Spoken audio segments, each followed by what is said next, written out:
வாழ்க வளமுடன். ஆஸ்ட்ரோனிஸ் நண்பர்கள் அனைவருக்கும் இனிய மாலை வணக்கங்கள். இன்றைய பதிவில் குரு பார்க்க கோடி நன்மை நடக்கும் என்று சொல்வார்கள். ஆனால் அந்த குருவை வக்ரமடைந்தால், வக்ர பார்வையாக பார்த்தால் நிச்சயம் தடம் மாறும், இடம் மாறும், உங்களுடைய மனம் மாறும், தனமும் மாறும். ஆமாங்க, அப்படிப்பட்ட ஒரு நிகழ்பாடு நடக்கிறது ரிஷபராசியில் பிறந்த உங்களுக்கு. பிள்ளைகள் முதல் வாழ்க்கை துணை வரை உங்களுக்கு நிறைய விஷயங்கள் மாறப்போகிறது. காரணம் குருவுடைய வக்ர பார்வை. அதை பற்றி இன்றைய பதிவில் பார்க்க போறோம். பதிவாக ஃபுல்லாக பாருங்க. நம்ம சேனல் மறக்காம சப்ஸ்கிரைப் பண்ணிட்டு கூடவே தர பெல் ஐகானை பிரஸ் பண்ணி வச்சுக்கோங்க. மேலும் நம்ம சேனல்ல குருவானுடைய வக்ர பயிற்சி பலன்கள் பதிவிட்டாச்சு. பார்க்காதவங்க சேனல் போய் பாருங்க, கண்டிப்பா உங்களுக்கு யூஸ்ஃபுல்லா இருக்கும்.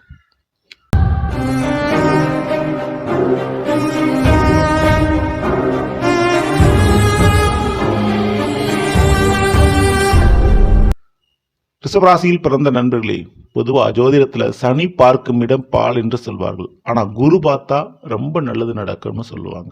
ஆனா இப்போ சனியும் வக்ரமா இருக்கிறாரு. அக்டோபர் 9 குருவும் வக்ரம் அடைய போறாரு.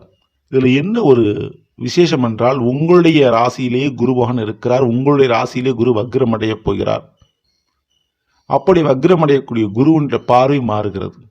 பொதுவா குருவுக்கு 5, 7, 9 பார்வைகள் உண்டு. அப்போ ஜென்மத்தில் இருக்கக்கூடிய குருவான் 5ஆம் பரிவாக 5ஆம் இடம் கன்னியை பார்த்து கொண்டிருந்தார். அந்த கன்னியில் இருக்கிற கேது, சூரியன், புதன் இணைந்திருக்கிறார்கள். கேது 5 இருந்ததுனால காதல் தோல்வி, காதல்ல பிரச்சனை, பிள்ளைகள் வழியில பிரச்சனை, படிப்பு விஷயத்துல பிரச்சனைகள், புதிய வாய்ப்புகள் கிடைக்காம ஒரு தடை, இதெல்லாம் ஏற்பட்டிருக்கும். ஆனா இப்ப பாக்குறது வக்ர குரு. தடைகளை உடைத்தெறிவார். நிச்சயமான முறையில் பிள்ளைகள் வழியில் இருந்து எப்பேற்பட்ட பிரச்சனைகளாக இருந்தாலும் தவிடுபடியாக உங்களுடைய பிள்ளைகள் வழியில ஒரு நன்மைகள் நடக்கும். பிள்ளைகளுக்கு நடக்க வேண்டிய சுபகாரியங்கள் தடையின்றி நடக்கும். இது போக அரசாங்க வழியில ஏதாவது ஒரு தடைகள் இருந்தா, ஏதாவது ஒரு முயற்சிகள் இருந்தால் முயற்சியில் வெற்றி உண்டு. மேலும் உங்களுடைய உயர் படிப்பு கண்டிப்பாக சக்சஸ் கொடுக்கும். எதிர்பார்த்த மாதிரி ஒரு நல்ல ஒரு பட்டம் பெயர்ப்புகள் நீங்கள் வாங்குவீங்க. டிகிரி வாங்கி முடிச்சிருவீங்க. காதல் கல்யாணத்துல முடிய வாய்ப்புண்டு. காதல் தோல்வி ஏற்பட்டவர்களுக்கு மீண்டும் ஒரு நல்ல விதமான ஒரு துணை அமையக்கூடிய வாய்ப்புகள் உண்டு. அந்த குருவனுடைய 7ஆம் பார்வை 7ஆம் வீடான விருச்சிகத்துல பதியுது. அந்த விருச்சிகத்திற்கு சனியினுடைய வக்ர பார்வையும் இருக்கிறது.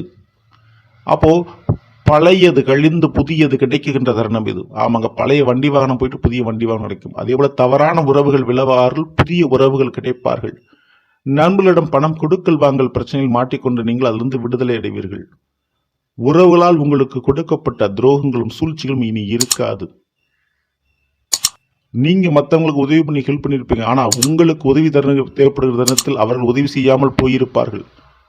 அப்படிப்பட்ட தேவையில்லாத அந்த நேர செலவுகள் இனி மாறுபடும். உங்களுக்கு உங்க கைக்கு வர வேண்டிய பணம் கைக்கு வந்து சேரும். சரியான ஒரு தொழில் மற்றும் மேலதிக பார்ட்னர் அமைவாங்க. வாழ்க்கை துணை சரியான முறையில் குணம் மாறுவார்கள், மனம் மாறுவார்கள். மேலும் நிறைய பேத்துக்கு முதல் திருமண வாழ்க்கை முற்று பெற்றவர்களுக்கு 2ஆம் கட்ட திருமண வாழ்க்கை நல்ல விதமாக அமையக்கூடிய தருணம் இது. மேலும் உங்களுடைய திருமண வாழ்க்கையை திருத்தி அமைத்துக் கொள்ளக்கூடிய வாய்ப்பினை இந்த கிரகம் குருவான் உங்களுக்கு கொடுத்திருக்கிறார். வாய்ப்பினை பயன்படுத்திக்கங்க.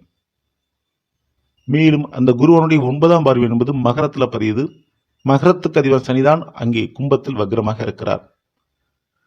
சோ உங்களை விட வயது மூத்தவர்கள், அதிகாரத்தில் இருக்கக்கூடியவங்க, உங்களுடைய முதலாளிகள், பெரிய பதவியில் இருக்கக்கூடியவங்க, உங்களுடைய வளர்ச்சிக்கு முட்டுக்கட்டையாக இருந்த உடன் பிறப்புகள், அவர்களுடைய தொல்லை இனி இருக்காது. உங்களுடைய வளர்ச்சிக்கு முட்டுக்கட்டையாக விலகுவார்கள். அவர்கள் முன்பே நீங்கள் தலை நிமிர்ந்து வளர ஆரம்பிப்பீர்கள். புதிய பொறுப்புகளும் ஒரு அங்கீகாரமும் ஒரு அந்தஸ்தும் உங்களுக்கு கிடைக்கும். ஸோ அப்படிப்பட்ட ஒரு நிலைப்பாட்டை இந்த குருவான் உங்களுக்கு வாரி வழங்குறாரு. ஸோ அப்படி நடக்கின்ற பொழுது ஒரு இடமாற்றம் ஏற்படும். கம்பெனியில் ஒரு டிரான்ஸ்ஃபரோ வேற இடமாற்றக்கும் வாய்ப்பு உண்டு. மத்திய அரசாங்க பணி கிடைக்கிறதுக்கு சான்சஸ் இருக்கு. ஸோ இதெல்லாம் பயன்படுத்தி கொள்ளுங்கள். மிக முக்கியமாக இந்த ஒரு நேரத்தில் தைரியமாக உங்களுடைய இடத்தை மாற்றிக்கொள்ளலாம், கம்பெனியை மாற்றிக்கொள்ளலாம், தொழிலை மாற்றிக்கொள்ளலாம். குடும்ப ரீதியான உறவுகள் மாற்றம் நிச்சயமான ஏற்படும். அதனால பிரிந்த உறவுகள் வந்து சேர வாய்ப்பு உண்டு. மேலும் பணம் கொடுக்கல் வாங்கல் விஷயத்துல எப்பவுமே உறவுகள்கிட்ட கொஞ்சம் கவனத்தோடு இருக்கிறது ரிஷபராசிக்காரங்க ரொம்ப ரொம்ப நல்லது. இப்ப ஜென்மத்தில் இருக்கக்கூடிய குரு வக்ரம் இருக்கிறார்.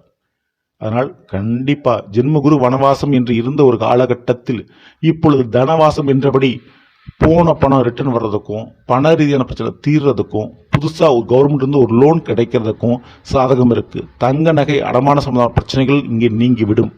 இப்படிப்பட்ட நன்மை நடக்கின்ற பொழுது ரிஷபராசியில் பிறந்த நீங்க செய்ய வேண்டியது ஒன்னே ஒண்ணுதான். உங்களுடைய ராசிநாதன் சுக்கிர பகவானுடைய வழிபாடு, அது வெள்ளிக்கிழமை தோறும் பெண் தெய்வத்தினுடைய வழிபாடுகளை தவறாம பண்ணுங்க. பெண் தெய்வங்களுக்கு குங்கும அர்ச்சனை மற்றும் குங்கும அபிஷேகம் செய்து வாருங்கள். கண்டிப்பா உங்களுடைய காரியத்தில் ஜெயம் நிச்சயம். இந்த பேப்பர்ஸ் லைக் பண்ணுங்க மற்றும் ஷேர் பண்ணுங்க. மறக்காம நம்ம சேனலை சப்ஸ்கிரைப் பண்ணிச்சுங்க. அடுத்த சந்திப்போம். நன்றி, வணக்கம், வாழ்க வளமுடன்.